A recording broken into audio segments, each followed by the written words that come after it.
Idol, paano mabawasan ng bilbil kahit wag na abs? Okay, calorie deficit. Ano yun? Mas konti yung kinakain, mas maraming galaw. Ngayon, kung ayaw mo magkaroon ng stretch marks, loose skin, doon mag-workout tayo. Resistance training, progressive overload. Ganun lang, simple. Tipid.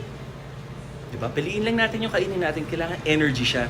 Hindi yung emotional ano natin siya. Kailangan natin kumain kasi nagugutom mga ano natin, puso natin, ang utak natin, stress tayo, stress eater, or yung bibig natin gusto lang may nguyain. Ano yung ano sa Japanese, yung bibig ka, ano? Kutsi sabishi? Kutsi sabishi. Hay, napakaganda ni Mrs. Domor kita ako sa'yo, masta. Watashi wa kayo sa gisides. Hay, Sarina, Chan, hay. Ano yung matakaw? Yung bibig? Kutsi sabishi. Tsaka alamin mo yung ikigai mo, purpose for living, para humaba buhay.